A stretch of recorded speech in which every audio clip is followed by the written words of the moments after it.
গল্পের শুরুতে আমরা ইয়াটো নামের একটা ছেলেকে দেখতে পাই যে আসলে একটা গড। তার সাথে থাকে তার সাবঅর্ডিনেট টোমো নামের একটা মেয়ে। টোমো বলে, আমাদের কাছে একটা রিকোয়েস্ট এসেছে, আসলে একটা ভয়ঙ্কর মনস্টার অ্যাটাক করেছে, তাই সবাই তার কাছে সাহায্য চাইছিল। তারপর ওরা সবার হেল্প করার জন্য বের হয়ে পড়ে। এরপর ইয়াটো খুব সহজেই সেই মনস্টারটাকে শেষ করে দেয়। তারপর বলে, চলো কাজটা তো শেষ। কিন্তু ওই মেয়েটা টোমো তখন রেগে গিয়ে বলে, তুমি আসলে কতটা ডিসগাস্টিং জানো, তোমার হাত দিয়ে আমাকে আর কখনো ছুঁয়ো না। সে আরও বলে, এইভাবে আমাকে ইউজ করতে করতে আমি একদম বিরক্ত হয়ে গেছি, আমি আর পারছি না, আমি তোমার কাছ থেকে মুক্তি চাই। এই কথা শুনে ছেলেটা একদম ভেঙে পড়ে। তারপর শেষ পর্যন্ত তাকে নিজের বন্ধন থেকে মুক্ত করে দেয়। তমু তখন একটা অস্ত্র হিসেবে ছিল। মুক্তি পাওয়ার সাথে সাথেই সে দৌড়ে পালিয়ে যায় আর খুব খুশি হয়, কারণ 15 বছর পর সে অবশেষে স্বাধীনতা পেয়েছে। হঠাৎ করেই তার কাছে একটা কল আসে। ওখানে তাকে একটা নতুন কাজ দেওয়া হয়, একটা হারিয়ে যাওয়া বিড়াল খুঁজে বের করতে হবে। এটাই এখন তার নতুন কোয়েস্ট। এদিকে দেখা যায় হিওরি নামে একটা মেয়ে নিজের ফোনে গেম খেলছে বা কিছু একটা করছিল। ঠিক তখনই ওই ছেলেটা তার পাশ দিয়ে চলে যায়, কিন্তু হঠাৎ তার চোখ ওই বিড়ালের ওপর পড়ে। সে তখন দ্রুত গতিতে বিড়ালটাকে ধরতে দৌড় দেয়, কিন্তু ঠিক তখনই হিওরি পেছন থেকে তাকে ধাক্কা দিয়ে সরিয়ে দেয় যাতে সে সেফ থাকে। এইভাবে দুজনেই বড় বিপদ থেকে বেঁচে যায়। কিন্তু হিওরি যখন পেছনে তাকায়, তখন সে দেখে তার নিজের বডিটা পড়ে আছে, আর তার এক ফ্রেন্ড ওটার পাশে দাঁড়িয়ে আছে। মানে সে বুঝতে পারে সে আসলে মারা গেছে। এরপর সিন কাট হয়ে হসপিটালে যায়। হিওরি যখন চোখ খোলে, সে একদম শকড হয়ে যায়, কারণ সে তো বেঁচে আছে। কিন্তু হঠাৎ করেই আগের রাতের কথা মনে পড়ে যায়। ঠিক তখনই ইয়াটো তার সামনে এসে হাজির হয়। একদম হিরোর মতো সে বলে, আমি একটা গড, গড অফ ক্যালামিটি। সে আরও বলে, তার রেগালিয়া ম্যাজিক এতটাই পাওয়ারফুল যে সে এখন সবচেয়ে ফেমাস গডদের একজন। কিন্তু এখন সে হিওরিকে হেল্প করতে এসেছে। এই কথা শুনে হিওরি ভয় পেয়ে যায় আর সেখান থেকে দৌড়ে পালাতে শুরু করে। ইয়াটো তাকে থামানোর চেষ্টা করে, নিজের সম্পর্কে সব বোঝানোর চেষ্টা করে, কিন্তু হিওরি কিছুই শুনতে চায় না। উল্টা সে তাকে পাগল মনে করে পুলিশ ডাকতে চায়। এটা দেখে ইয়াটো বলে, আচ্ছা ঠিক আছে, আমি যাচ্ছি, আর সেখান থেকে চলে যায়। নেক্সট সিনে দেখা যায় হিওরি ক্লাসে বসে পড়াশোনা করছে। এইভাবেই তার দিনগুলো কাটতে থাকে, একদম নর্মাল লাইফ। কিন্তু একদিন বাসায় ফেরার সময় সে একটা পোস্টার দেখে, একটা বিড়াল হারিয়ে গেছে। সে ঠিক করে বিড়ালটা খুঁজে বের করবে, কিন্তু তার আগে ইয়াটো সেই বিড়ালটাকে খুঁজে পেয়ে যায় আর নিয়ে যেতে থাকে। ঠিক তখনই হঠাৎ করে অনেকগুলো মনস্টার ওদের উপর অ্যাটাক করে বসে। ইয়াটো তখন ওগুলো থেকে বাঁচতে দৌড়াতে থাকে। একটা সময় একটা ফ্রগের পিছনে পড়ে যায়। এদিকে হিওরি সেখানে এসে পড়ে আর ইয়াটোকে বাঁচানোর চেষ্টা করে। সে যখন তাকে টেনে নিয়ে যাচ্ছিল, তখন একটা কিক মারে, যাতে ওই ফ্রগটা ভয় পেয়ে যায়। কিন্তু ওই ফ্রগ এত সহজে ছাড়ান না। তখন ইয়াটো আবার হিওরিকে বাঁচাতে এগিয়ে আসে। আর হিওরি তখন বিড়ালের মতো স্পিডে দৌড়ে গিয়ে অ্যাটাক করতে যায়, কিন্তু ওই মনস্টারটা তার পা ধরে ফেলে। এই ধাক্কাতেই সে আবার পড়ে যায়, আর মনে হয় যেন আবারও মারা গেল, কারণ এবার তার সোল আর বডি আলাদা হয়ে যায়। এরপর ইয়াটো বিড়ালটাকে তার আসল মালিকের কাছে ফিরিয়ে দেয়, আর তারপর সে হিওরিকে নিয়ে যেতে থাকে। রাস্তার মধ্যে ইয়াটো তাকে বুঝায়, তুমি এখন একটা অদ্ভুত স্টেজে আছো, না পুরোপুরি বেঁচে, না পুরোপুরি মৃত, মাঝামাঝি এক জায়গায় আছো। এই কথা শুনে হিওরি খুব ভয় পেয়ে যায়। সে বলে, আমি আমার আগের লাইফে ফিরে যেতে চাই, তুমি কি আমাকে হেল্প করতে পারবে? ইয়াটো তখন বলে, আরে আমি তো গড, অবশ্যই পারবো, কিন্তু একটা ব্যাপার আছে। সে খুবই চিপ সার্ভিস দেয়, তাই সে তার কাজের জন্য 5 ইয়েন চায়। হিওরি শেষ পর্যন্ত রাজি হয়ে যায়, আর ইয়াটো 5 ইয়েনে তাকে হেল্প করতে প্রস্তুত হয়। নেক্সট সিনে হিওরি ক্লাসে বসে আছে, আরামসে বাঙ্ক মারছে। একদিন সে চেঞ্জিং রুমে বসেছিল, হঠাৎ নিচে একটা ছোট ফ্যান্টম দেখতে পায়। এটা দেখে সে ভয় পেয়ে চিৎকার করে ওঠে, আর আবারও তার সোল বডি থেকে আলাদা হয়ে যায়। এরপর সে বের হয়ে যায় শহরের মধ্যে, এদিক ওদিক ঘুরতে থাকে আর বিভিন্ন র্যান্ডম ফ্যান্টম দেখতে থাকে। হঠাৎ করে সে একটা জায়গায় অনেক কালো ধোঁয়ার মতো কিছু দেখতে পায়। সে তখন বলে, ও নো, ইয়াটো তো আমাকে এখনো কন্ট্যাক্টই করেনি। তারপর সে নিজের বডিতে ফিরে গিয়ে ইয়াটোকে কন্ট্যাক্ট করে। ইয়াটো সঙ্গে সঙ্গে সেই জায়গায় চলে আসে, এসে আবার নিজের পরিচয় দিতে শুরু করে। আমি একটা গড, গড অফ ক্যালামিটি, আমি খুব স্ট্রং, আর সামনে গিয়ে আমি অনেক রিচও হব। তারপর সে হিওরিকে বলে, তুমি এখন ফ্যান্টমদের জগতে ঢুকে গেছো, এখানে অনেক ধরনের ফ্যান্টম আছে যারা তোমার এই অবস্থার সুযোগ নিয়ে তোমাকে শেষ করে ফেলতে পারে। সে আরও নিজের প্ল্যানের কথা বলে। হিওরি তখন নিজের বডিটাকে বাঁচাতে চায়, আর রাগ করে বলে, এই ইয়াটো একদম ইউজলেস, কিছুই পারে না, এইভাবে কাজ করলে ওর কোনো স্বপ্নই কখনো পূরণ হবে না। ঠিক তখনই ইয়াটোর কাছে একটা নতুন কাজের কল আসে। সে তাড়াতাড়ি সেখান থেকে চলে যায়, আর হিওরি ভাবে নিজের কাজ নিজে করা ভালো। এই ভেবে সে নিজেই নিজের কাজ শুরু করে দেয়। এদিকে সে যখন বাসায় ফিরছিল, তখন পুরো শহরের বিভিন্ন জায়গায় কালো কালো কিছু দেখতে পায়, যেন সব জায়গায় সমস্যা বাড়ছে। ওদিকে ইয়াটো নিজের মতো করে কাজ করছে, মাত্র 5 ইয়েনে যা বলো তাই করে দেয়। এইভাবে ছোটখাটো ইয়াটো কাজ করে আবার ফিরে আসে। এরপর সে একটু রেস্ট নিচ্ছিল, শান্তিতে সময় কাটাচ্ছিল। হঠাৎ করে হিওরির কল আসে। হিওরি বলে সে একটা রেগালিয়া খুঁজে পেয়েছে। ইয়াটো সাথে সাথে সেখানে পৌঁছে যায়, কিন্তু সেখানে গিয়ে দেখে একটা ভয়ঙ্কর ফ্যান্টম আছে। সে তখন বোঝায় রেগালিয়া মানে কি জানো, আগে টোমো একটা স্পিরিট ছিল যাকে আমি ওয়েপন হিসেবে ইউজ করতাম। এই জন্যই সে আগে বলেছিল এই ধরনের ডেঞ্জারাস ফ্যান্টম থেকে দূরে থাকতে। কিন্তু হিওরি তো নিজের ফ্যান্টম পাওয়ার ইউজ করে খুব খুশি ছিল। হঠাৎ করেই পরিস্থিতি খারাপ হয়ে যায়, সে প্রায় আবার মারা যাচ্ছিল। ঠিক তখনই ইয়াটো এসে তাকে বাঁচায়, কিন্তু ওই ফ্যান্টম ইয়াটোর হাত কেটে দেয় আর পালিয়ে যাওয়ার চেষ্টা করে। ইয়াটো তখন হিওরিকে বলে আমার হাতটা এখন ইনফেক্টেড হয়ে গেছে, তুমি যদি এটা টাচ করো তাহলে এই ইনফেকশন তোমার কাছেও ছড়িয়ে যাবে। সে আরও বলে তোমার একটা টেইল আছে, এটা খুব গুরুত্বপূর্ণ, এটা তোমার বডির সাথে কানেক্টেড, যদি এটা নষ্ট হয়ে যায় তাহলে তুমি সত্যি সত্যিই মারা যাবে, তাই এটা সব সময় প্রোটেক্ট করে রাখতে হবে। ঠিক তখন আবার সেই ফ্যান্টমটা ফিরে আসে, কিন্তু এবার ইয়াটো একটা ছোট দেখতে কিউট একটা ফ্যান্টম দেখে। সে ওটাকে নিজের রেগালিয়া বানিয়ে নেয়, মানে ওটাই এখন তার নতুন ওয়েপন। এই নতুন ওয়েপন ব্যবহার করে সে খুব সহজেই ওই খারাপ ফ্যান্টমটাকে শেষ করে দেয়। এরপর সে কিছু পিউরিফাইড পানি নেয় আর নিজের হাতটা পরিষ্কার করে নেয়। তারপর সে ওই নতুন রেগালিয়াকে একটা নাম দেয়। ওই নতুন রেগালিয়ার নাম হয় ইউকি। সে আসলে একটা ছেলে। ইয়াটো তার সামনে আসে, দেখে ছেলেটা ঠান্ডায় কাঁপছে, তাই সে নিজের জ্যাকেটটা খুলে দিয়ে দেয়। কিন্তু ইউকি পরে বলে এইটা থেকে তো একদম তোমার স্যুটের বাজে গন্ধ আসছে। এই কথা শুনে হিওরি একটু বিরক্ত হয়। সে নিজের কিছু জিনিস ইউকিকে দিয়ে দেয় যাতে সে ঠিকভাবে ইউজ করতে পারে। আর এদিকে বেচারা ইয়াটো আবার নিজের রেগালিয়ার কাছ থেকেই অপমানিত হয়। পরের সিনে দেখা যায় ইয়াটোর কাছে কোনো টাকা পয়সা নেই, নতুন কাপড় কেনারও অবস্থা নেই। তাই সে ডাস্টবিন বা ফেলে দেওয়া জায়গা থেকে কিছু কাপড় তুলে এনে ইউকিকে দেয় পরার জন্য, সাথে কিছু পুরনো জিনিসপত্রও দেয়। ইউকি তখন মনে মনে ভাবে আমি আসলে কেমন মাস্টারের সাথে পড়ে গেলাম, ঠিকমতো খাওয়াতেও পারে না। তারপর ওরা ঘুরতে থাকে কিছু খাবার জোগাড় করার জন্য। এমনকি রাতে তারা একটা ফাঁকা বাসায় গিয়ে ঘুমায়, যেটা আসলে অন্য কারো বাড়ি। এইসব দেখে ইউকি খুবই হতাশ হয়ে যায়। তখন ইয়াটো হিওরিকে কল করে আর বলে চলো তোমাকে ট্রিট দিই। হিওরি রাজি হয়ে যায়, কারণ তারও নিজের সমস্যার একটা সলিউশন দরকার। এরপর তারা একসাথে খেতে বসে। খাওয়ার সময় ইয়াটো বলে আমি গড, কিন্তু ইনভিজিবল না, তবে মানুষ খুব সহজেই আমাকে ভুলে যায়। খাওয়া শেষে তারা রেস্টুরেন্ট থেকে বের হয়, কিন্তু হঠাৎ দেখা যায় ইউকি কিছু খারাপ চিন্তা করছে, বিশেষ করে হিওরিকে নিয়ে। ঠিক তখনই ইয়াটো সেটা বুঝে ফেলে আর বলে এইভাবে তুমি তার সম্পর্কে খারাপ ভাবছ কেন। এটা শুনে ইউকি একদম শক খেয়ে যায়। তখনই ইয়াটো বোঝায় মাস্টার আর রেগালিয়ার মধ্যে একটা কানেকশন থাকে, তাই আমি তোমার চিন্তাগুলো বুঝতে পারি। হঠাৎ ইয়াটোর কাছে আবার একটা নতুন কাজের কল আসে। সে যাওয়ার জন্য রেডি হয়, কিন্তু হিওরিও তাকে ধরার চেষ্টা করে। এর ফলে তিনজন একসাথে টেলিপোর্ট হয়ে একটা জায়গায় পৌঁছে যায়। ওখানে গিয়ে দেখে তাদের একটা বড় বিল্ডিং মতো জায়গায় ডাকা হয়েছে। হঠাৎ করে চারপাশের পরিবেশ বদলে যায়, মুডটাই একদম আলাদা হয়ে যায়। তখন হিওরি বুঝতে পারে এইটা তো গড অফ লার্নিং, মানে তেনজিন। ওই গডকে দেখে সবাই এত রেসপেক্ট দেয় যে সরাসরি হাঁটু গেড়ে বসে পড়ে, একদম গডের মতো প্রেজেন্স। এইটা দেখে বেচারা ইয়াটো একদম ভেঙে পড়ে। সে ভাবে আমিও তো গড, কিন্তু আমারে তো কেউ এইভাবে দেখে না। এদিকে সবাই গড অফ লার্নিং তেনজিনকে দেখে একদম ফ্যাসিনেটেড হয়ে যায়, কারণ স্টুডেন্টরা সবাই তার কাছে প্রে করে যাতে তারা ভালোভাবে এক্সাম পাস করতে পারে আর গডের ব্লেসিং পায়। ঠিক তখন তেনজিন ইয়াটোকে বলে তোমার জন্য একটা কাজ আছে। ইয়াটো প্রথমে বলে না না, আমি তো কাজটা ছেড়ে দিয়েছি, কিন্তু যখন তাকে 5 ইয়েন দেওয়া হয় তখন সে সাথে সাথে রাজি হয়ে যায়। এরপর তেনজিন নিজের রেগালিয়াকে ডাকে। আগে যে টোমো ছিল এখন সে মিও নামে তেনজিনের জন্য কাজ করছে। মিও তখন নিজের পুরনো মাস্টার ইয়াটোকে দেখে উল্টা তাকে অপমান করতে থাকে। এরপর তারা বলে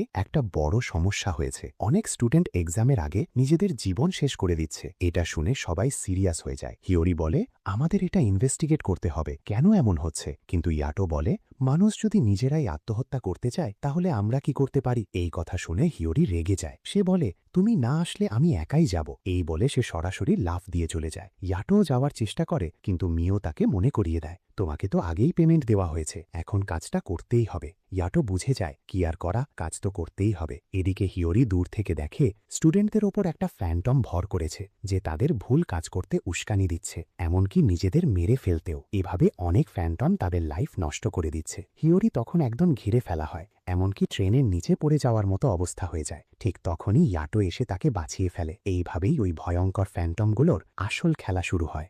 ওই ফ্যান্টমগুলো একটা বাচ্চাকে ট্রেনের সামনে ঝাঁপ দিতে উস্কানি দিচ্ছিল, মানে সরাসরি আত্মহত্যা করতে বলছিল। কিন্তু ইয়াটো এসে ওদেরকেও শেষ করে দেয়। এটা দেখে হিওরি মনে মনে ভাবতে থাকে ইয়াটো আসলে কেন আমাকে হেল্প করতে এসেছিল। নেক্সট সিনে রাতের সময় দেখা যায় ইউকি ঠান্ডায় কাঁপছে।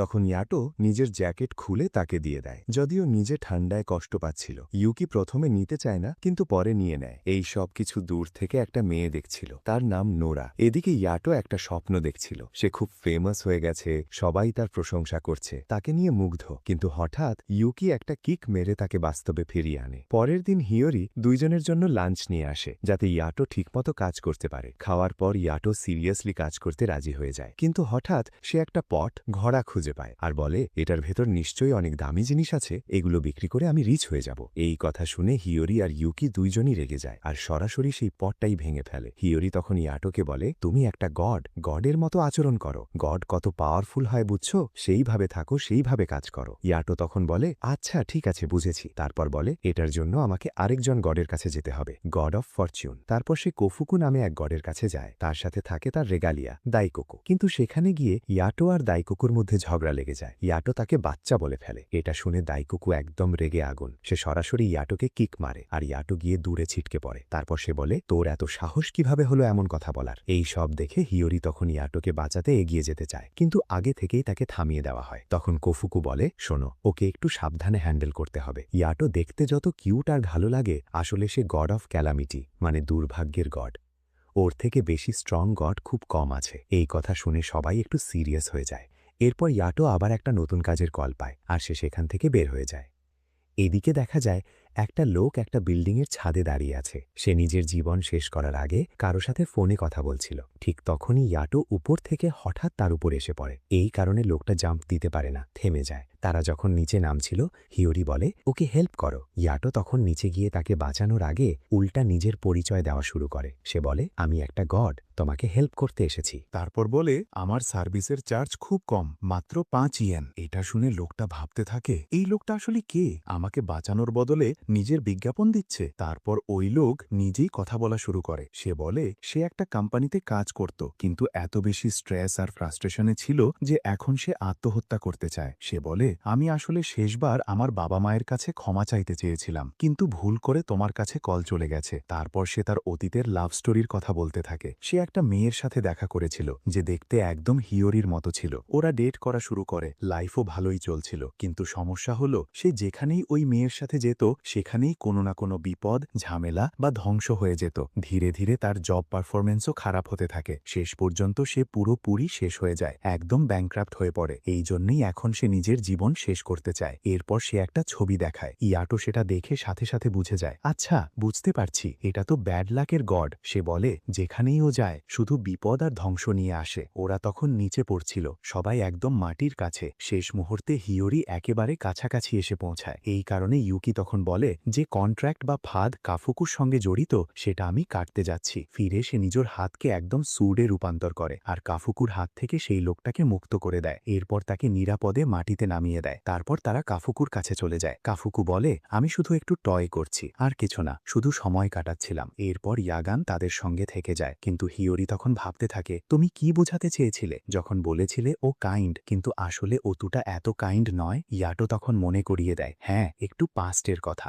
আগে সে অনেক মানুষকে মারেছিল নিজের ক্ল্যান থেকে, কিন্তু তখন সব পাওয়ার আর ফাইটের জন্য হয়েছিল, খুব পুরনো ব্যাপার। এরপর ডো রাস্তায় এসে হিয়োরিকে বলে, যদি আমার কিছু হয়ে যায় তুমি কাফু আর ডাইকোর কাছে চলে যেও। ওই সময় ইউকির কাছে একটা মেয়ে আসে, নোরা। ইয়াটো এসে তাকে দেখে আর জিজ্ঞেস করে, তুমি এখানে কি করছো? নোরা বলে, আমি শুধু ওকে বিট করছিলাম, কিন্তু আজও এখানে এসেছি। পরের সিনে দেখা যায় একটা ছোট ফ্যান্টম আছে, আর ফ্যান্টমগুলো কখনোই এক লাইন পার করতে পারবে না। ইয়াকি বা লিয়ানের মধ্যে সেই লাইন তৈরি করে। ইকিনি তখন হিয়োরিকে বলে, এই লাইন ক্রিয়েট করার জন্য তুমি এখানে এসেছো। শেষে ডো নোরা সম্পর্কে হিয়োরিকে বলে, ও কেবল বন্ধুদের জন্য এসেছিল, বেশি কিছু না। এই কথা শুনে হিয়োরি রেগে যায়। নোরা আসে আর বলে, ওই লোকটা আসলে কে? তার মতে সে শুধু মানুষদের সঙ্গে খেলছে, ঠিক যেন প্লেয়ের মতো, সবকিছুর ফিলিংস নিয়ে খেলছে। ইউকি তখন বলে, আমি ওর সঙ্গে একদম থাকতে পারবো না, তাই থাকবো না। কিন্তু তার পাফ থটগুলো সহজেই ইয়াটোর নজরে আসে। ইয়াটো তাকে ডাকে আর বলে, ওর থটগুলো ঠিক নয়।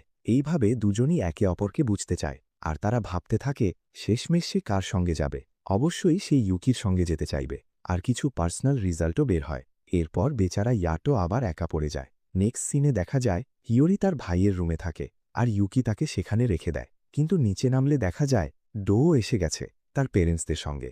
আর হ্যাঁ, সেখানে আরেকটা গডও আছে। তার প্রেজেন্স একটু আলাদা, কেউ ওকে সহজে দেখতে পায় না। দেখানো তার হাতের মধ্যে। বাহিরে এসে হিয়োরি ইউকিকে একটু ড্যান দেয়। কি করছো এখানে? আমাকে আলাদা করার চেষ্টা করছো কেন? এখানে এত শান্তি আছে আর তুমি এটা নষ্ট করছো।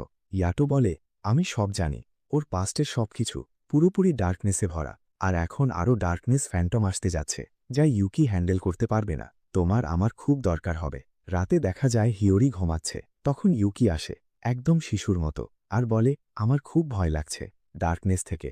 এই কথা শুনে হিয়োরি তাকে নিজের পিওর থটস দিয়ে শান্ত করার চেষ্টা করে। ইউকি তার পাশে এসে শুয়ে পড়ে, কিন্তু তার পাফ থটগুলো ইয়াটোর নজরে আসে।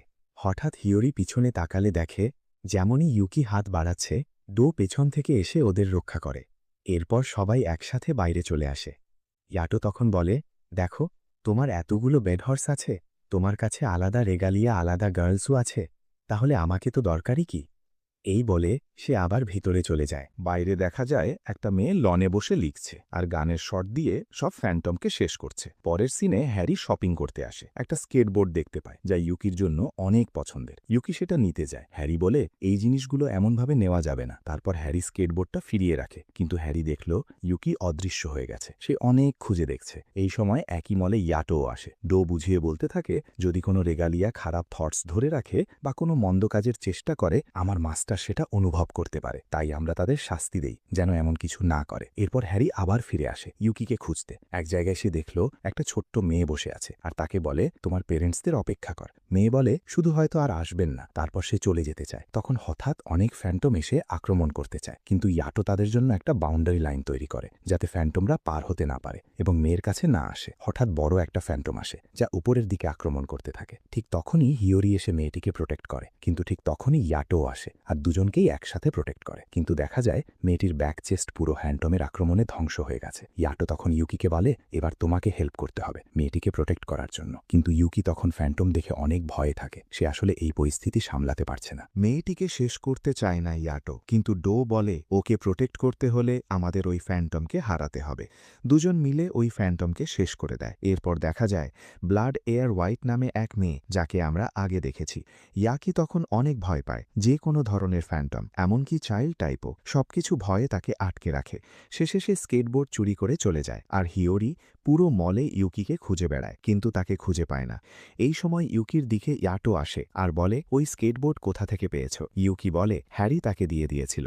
হ্যারি সেখানে এসে বলে, থ্যাংক গড ডো, তুমি ইউকির পাশে আছো, কিন্তু এই লোকেরা এখানে কি করছে? আমি অনেক সময় ধরে খুঁজছিলাম। ডো হিয়োরিকে জিজ্ঞেস করে, তুমি কি স্কেটবোর্ড বাই করেছিলে? হিয়োরি তখন রেগে গিয়ে বলে, হ্যাঁ। ইয়াটো সেটা দেখে অনেক শক হয়। রাতের সময় আসে। রাত আর দিনের মধ্যে একটি বাউন্ডারি লাইন তৈরি হয়। ফ্যান্টমরা সেই লাইনের বাইরে চলে আসে। সব ইভিল থটস বেরিয়ে আসে আর তারা আক্রমণ শুরু করে। ইয়াকি তখন রাত আর ডার্কনেস দেখে ভয় পেতে থাকে। ঠিক তখনই সেখানে আসে নামের একটি মেয়ে, গড অফ ওয়ার। সে ইউকির ওপর আক্রমণ করে, কিন্তু ইয়াটো সহজে ডজ করে। তারপর বলে, ও আমার পার্সোনাল এনিমি, অনেক দিন ধরে আমাকে মারার চেষ্টা করছে। এরপর তারা ফাইট করে। ইয়াটো তার রেগালিয়া ব্যবহার করে লোকটাকে ট্র্যাক করতে পারে, যাতে সে কোথায় যাচ্ছে তা বের করা যায়। তার কাছে অনেক রেগালিয়া আছে, যেমন লাইনে যাওয়ার জন্য, আর তার নিজের রেগালিয়া দিয়ে লোককে ট্র্যাক করা যায়। এই সময় ইয়াটোও সেখানে থাকে এক জায়গায় আর দেখছে কি হচ্ছে। ইয়াকি তখন বলে, তোমার ফিলিংস একটু কন্ট্রোল করো। কিন্তু হিয়োরির জন্য এটা খুব কঠিন হয়ে যায়। তার ফিলিংস এখানে ওখানে ছুটে বেড়ায়, যেন সে ফাইট করতে পারে শত্রুর সঙ্গে। কিন্তু ইয়াকি ফাইট করতে চায় না, ভয়ে কাঁপছে। যেমনই সে তার ডে ব্লক করে, হিয়োরি বলে, এইবার আমি তোমার রেগালিয়া শেষ হতে দেব না।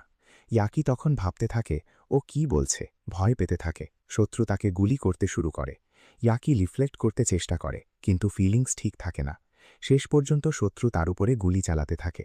এই সময় হিয়োরি কফুকুর কাছে আসে আর বলে, বিসম্যান তার পিছনে আছে। কিন্তু হিয়োরি বলে, ভাই, গড অফ ওয়ার আর গড অফ ক্যালামিটি আছে, ওদের নিয়ে চিন্তা করার দরকার নেই। তারপরও হিয়োরি ডো এবং ডাইকুর দুজনকেই হেল্প চায়। দুজনই প্রস্তুত হয়ে যায়। তারপর হিয়োরি ইয়াটোর স্মেল ব্যবহার করে তার লোকেশন ট্র্যাক করতে শুরু করে, যেটা সব সময় তার পছন্দের ছিল। দেখানো হয় ইয়াটো এক জায়গায় দাঁড়িয়ে আছে। কেন তাকে মারতে চাইছিল বা বিসম্যানের দিকে তাকিয়ে কেন আক্রমণ করেছিল বুঝতে পারছে না। তবে তখন বিসম্যান ফাইট করতে প্রস্তুত হয়ে আসে, কিন্তু কাফুকু এসে ডাইকুকে বলে আক্রমণ করতে, আর সঙ্গে সঙ্গে সঙ্গে তারা আক্রমণ শুরু করে। শত্রু ডোর ওপর আক্রমণ করতে থাকে, কিন্তু নোরা এসে স্টপ করে, হিওরিকে একটু সময় দেয়। কাজুমা আসে আর বলে বিসম্যান এখন রিট্রিট করার সময়, ফিরে যাও। ফাইটটা তখন থেমে যায়, কিন্তু দেখা যায় ডোর ওপর বড় একটা জখম হয়ে গেছে, আর ইউকির ওপর সব পেন আর সমস্যা জমে আছে, কারণ বারবার তাকে ধোকা দেওয়া হচ্ছে। নোরা এসে ইউকির পাশে বলে, যখনই চাও আমাকে ইউজ করতে পারো, আমি সবসময় তোমার জন্য প্রস্তুত। কিন্তু তার রেগালিয়ার কারণে ইউকি আসলে অনেক দুর্বল হয়ে যাচ্ছে। এই সময় ব্লোর বা বিসম্যান নিজের জায়গায় বসে থাকে, ভেবে থাকে এখন ইউকি সবচেয়ে বেশি দুর্বল অবস্থায় আছে, আর ইয়াটো এই সুযোগ ব্যবহার করতে চায় তাকে হারানোর জন্য। তারপর সে নিজের ফ্যামিলি কলে তথ্য জোগাড় করে। পরে জানা যায় গেট খোলা হয়েছে 3 দিন ধরে, আর কিছু ফ্যান্টম সেই গেট দিয়ে পালাতে সক্ষম হয়েছে। তাদের এলিমিনেট করা গডসের কাজ। নোরা তার সমস্ত রেগালিয়া সামান তারপর সেখানে থেকে চলে যায়। অন্যদিকে হিওরি যখন নিজের রুমে ফিরে আসে, সে দেখে ইউকি নেই, কিন্তু ইয়াটো আছে। হিওরি জিজ্ঞেস করে ইউকি কোথায়। ইয়াটো বলে হয়তো সে টজেনের সঙ্গে আছে। টজেনের কাছে গেলে দেখা যায় ইউকি টজেনকে বলছে তাকে হায়ার করতে একটি রেগালিয়া হিসেবে, কিন্তু টজেন সেটা মেনে নেয়নি, বলেছে আমি আর কোনো নতুন নোরা তৈরি করতে চাই না, তাই হারাবো না। হিওরি তখন জিজ্ঞেস করে নোরাকে, কিন্তু টজেন ব্যাখ্যা শুরু করে ওরা কিছু রেগালিয়া যেগুলো এক বা একাধিক মাস্টার ইউজ করে, আর রিবেলিও বলা হয় কারণ তারা মাস্টারকে ধোকা দেয় এবং অন্যের দ্বারা ইউজ করা হয়। সুতরাং আমি এতে হস্তক্ষেপ করতে চাই না, যাকে লয়াল বলা যায় ওই যথেষ্ট। পরের সিনে দেখা যায় কেউ এক জায়গায় দাঁড়িয়ে আছে, ভাবছে হয়তো ইয়াটো এখানে আছে, কিন্তু সেখানে আসলে বিসম্যান এবং কাজুমা উপস্থিত। কাজুমা বলে পাশের সব ফ্যান্টম শেষ করে দেওয়া হয়েছে, তাই সব ক্লিয়ার। বিসম্যানের পর চলে যায়। কাজুমা তাকে রিলিজ করে, আগে তাকে আটকানো হয়েছিল। হিওরি জিজ্ঞেস করে ডো আসলে এখানে কি ঘটছে। ইয়াটো তখন বলে ইউকির সাথে ছিল ইয়াডো, যার ফ্যামিলিয়ার ইউকিন। ওই ইউকিন তাকে ধোকা দিচ্ছে, যদি এভাবে চালিয়ে যায় একদিন ইয়াডোকে মারার চেষ্টা হবে, সুতরাং ইউকিনের দিকে নজর রাখো, কিছুই হোক না কেন। এই সময় ইউকি এক জায়গায় থাকে। ডো আসে আর বলে আমাদের নতুন একটি জব এসেছে, চল শপে গিয়ে সাধারণ কিছু কাজ করি। ইউকি তখন একদম করতে চায় না। দেখানো হয় হিওরি কোকোক এবং ডাইকুর সাথে আছে। ডোকে কাজ দেয় কারণ ডোর কাছে কোনো কাজ ছিল না। হঠাৎ ইয়াডো আসে, কিন্তু সে অচেতন হয়ে যেতে বসে। পরে দেখা যায় ইউকি কিছু চুরির চেষ্টা করছে। ব্যাড থটস ভেসে আসে। ইয়াডো তখন তাকে আটকানোর চেষ্টা করে। চুরির সময় সে জিনিসটা ছিনিয়ে নেয়। এদিকে ডোর অবস্থা খারাপ হয়ে যায়। হিওরি তাকে বলে স্কেটবোর্ড আসলে আমি দিয়েছি না, রোবের মাধ্যমে দিয়েছে। সেখান থেকে শুরু হয়। হ্যারি ইউকির মুখ ধরে ধরে বলে তোমার রেগালিয়া শুধু অস্ত্র নয়, ওটা তোমার পরিবারের বা বন্ধুদের মতো, তাই এটাকে ভালোবাসা আর ভালো আচরণের সঙ্গে ব্যবহার করো। ইউকিকে বোঝানো হয় যেন সে ভাবতে না পারে যে তার ডো কোনো কাজে লাগে না, একদম ইউজলেস নয়। এরপর সে ফ্যান্টাম এলিমিনেট করতে শুরু করে স্বার্থের জন্য, কিন্তু ইউকিন ফাইট করতে চায় না, পুরো পাওয়ার ব্যবহার করছে না। এদিকে নোরা বলে যখনই চাইবে আমি তোমার জন্য প্রস্তুত, কিন্তু ইউকি বলে প্রয়োজন নেই, আমার পাশে হিওরি আছে। শেষে সে হোলি ওয়াটার ব্যবহার করে যাতে ইউকির সমস্ত পাওয়ার সঠিকভাবে কাজে আসে। তারপর সে ফ্যান্টমকে শেষ করে দেয়, আর ইউক্রেনিয়ান সে ইউজলেস বয়কে নিয়ে সেখান থেকে চলে যায়। পরের সিনে হিওরি বাথরুমে থাকে, ভেবে থাকে কাজুমার কথা, যেটা সে ইউডো নিয়ে বলেছিল। ইউডো তখন সেখানে পৌঁছে গেছে, আর ইউকিও সেখানে এসে উপস্থিত। তাদের দুজনকেই দেখে মনে হচ্ছে যেন তারা হয়তো গার্লস রুমে ঢুকতে চেয়েছিল। পরে দেখা যায় আরেকজন ছেলে সেখানে আসে, তার নাম মোনাবু। লাঞ্চ টাইমে অনেক বাচ্চা তাকে বুলি করে, সুতরাং সে গার্লস ওয়াশরুমে এসে লুকিয়ে থাকে। ইউকি তখন খুব রেগে যায়, সে তাকে ইউজলেস লুজার বলে ডাকে, তারপর চলে যায়। মোনাবু নিজেও ফিরে যায়, কিন্তু হাতে কিছু আছে যা ইউডো দিয়েছিল 5 ইয়ানের সার্ভিসের বদলে। এরপর তারা ক্লাসরুমে যায়, সেখানে সব স্টুডেন্টস মিলে আলাপ করছে। কিছু বুলিজও আছে, সব সময় থাকে। ইউকি দেখে মনে করে ক্লাসে কতই না বেকার লোক আছে, একদম লুজারের মতো। তারপরও সেখানে একটি ফ্যান্টাম আছে যে তাকে উৎসাহ দেয় নিজের মনোবল বাড়ানোর জন্য। এদিকে কফু তার গার্ডেনে পানি দিচ্ছে গাছের জন্য। সেখানে উইসম্যান আসে, সব জালিন এবং গেটের লোকেশন দেখে, কোথায় গেট খোলা, কোথা থেকে ফ্যান্টাম আসার সম্ভাবনা বেশি, সব ম্যাপে পয়েন্ট করে। উইসম্যান বলে এই পয়েন্টগুলোতে এমন কিছু ঘটতে পারে। কাজুমা তখন চমকে বলে এ তো জায়গা, সত্যিই কি? উইসম্যান হেসে বলে ওই তুমি তো জানতেও চেয়েছিলে নাকি? দেখতে দেখতে মনে হচ্ছে যেন আমরা ইউরোকে ছেড়ে দিয়েছি, এইভাবে শুধু ফ্যান্টামদের পিছনে ঘুরছি যারা ধ্বংস করার চেষ্টা করছে। কফু একটু সিরিয়াস হয়ে বলে প্রথমত এটা তোমার জন্য কোনো ব্যাপার না, দ্বিতীয়ত যদি ইউটিকে কিছু হয় তাহলে এটা তোমার জন্য মোটেও ভালো হবে না। পরে সে চলে যায়। সব গড একে অপরের কাজের খোঁজ রাখে। কফর এত সিরিয়াস অ্যাটিটিউড দেখে তার ফ্যামিলিয়ার বা ফিজিলিয়ান খুব খুশি হয়। ইউরি আসে ইউডোকে খুঁজতে, কিন্তু কোথাও পায় না। শেষে সে একটি রুমে পৌঁছায়, ক্লিনিকের মতো জায়গা। ওখানে গিয়ে ইউডোকে ঘুমোতে দেখে, তার জখম দেখে, কিন্তু হঠাৎ অস্বস্তিকর অবস্থায় পড়ে। সে ইউডোকে বলে আমি কোনো পারভার্ট না, কিছু করার চেষ্টা করছি না, শুধু তোমার জখম দেখছি। তারপরে অনুভব করে পরের বার যদি নক করে আসো সেটাই ঠিক হবে। একই সময় চানে অনুভব করে মানু আর ইউকনের মতো ব্ল্যাক রে আসছে। সে বলে যখন আমি রেস্ট করার চেষ্টা করি তখন কেন এমন হয়? পরে দেখা যায় একজন ছেলে তার ব্লেড দেখাচ্ছে, যেটা ইউডো দিয়েছিল, কিন্তু সে মারতে চায় না, ভয়ে ছুটে যায়। ইউডো ব্লেড দেখে ভাবল সত্যি কত সহজ ছিল না মানুষদের থেকে বদলা নেওয়া বা তাদের ভয় দেখানো। ইউরি আসে শান্ত করার জন্য, কিন্তু সে রেগে এবং ফ্রাস্ট্রেটেড হয়ে সব জানালা ভাঙতে শুরু করে। তার রেজিয়ান পুরো জায়গায় খারাপ প্রভাব ফেলছে। তারপর ইউরি তাকে ধরে নেয় আর সেই কাজ টাইপের মানুষকে নিয়ন্ত্রণে আনে, যাকে আগে দুর্বল করা দরকার ছিল। ওখানেই ছিল, আর ওর ওপর ছড়িয়ে পড়ছিল অন্যদের কন্ট্যাক্টের মাধ্যমে। কিন্তু রাস্তার মধ্যে ইউকিনাকে দেখে সে বলে, এই সব রানা বন্ধ করো। এর ফলে ইউডোর অবস্থা আরও খারাপ হয়ে যায়। শেষে তারা সেখান থেকে চলে যায়। তারা পৌঁছে কুফুয়ের বাড়িতে। ওখানেই তারা দুজনকে এফেক্টেড দেখল। ডেকু তাদের মধ্যে একটা বাউন্ডারি লাইন বানিয়ে দেয়, যাতে এফেক্টেড ভেতরে না আসে। কিন্তু ইউরি তাদের বলে, প্লিজ ওদের সাহায্য করো। ইউডো যা মারার উপক্রম, প্লিজ ওর সাহায্য করো। ওর ফ্যানার তো সব ধোকা দিয়েছে, তাই আমি বলছি। ঠিক আছে, তারা ভেতরে যাবে না, শুধু ইউরি ভেতরে যায়। কুফুর কাছে পৌঁছে সে ভাবছে, আমি কি করব। ইউরি বলে, সবই একরকম হবে। যদি ও ইউকিনাকে পেনাল্টি দেয়, তখনও সে ঠিক হতে পারবে। ওর অনেক খারাপ কাজ হয়েছে, কিন্তু ও সাহায্যের জন্য প্রস্তুত। আরও কোনো ফ্যামিলিয়ার বা রেজিল খুঁজতে তারা আগে তেনজেটের দিকে যায়। ওখানে মিউ সাহায্যের জন্য প্রস্তুত, কিন্তু অনেকের কাছে গিয়ে বিশেষ সাহায্য মেলে না। তখন কুকুক ফোন করে। পরে বোঝা যায় আরও এক ফ্যামিলিয়ার প্রয়োজন। ইউরি নিজেও বেরিয়ে পড়ে কেউ আর এক ফ্যামিলিয়ার খোঁজতে। মনে পড়ে নরায়ের কথা, কিন্তু আগে কোজুমায়ের সঙ্গে এ বিষয়ে কথা বলা ঠিক হবে। ওদিকে দেখানো হয় ডাকুক কুফুর কাছে এসে পৌঁছেছে, কিন্তু কোজুমাও সেখানে পৌঁছেছে।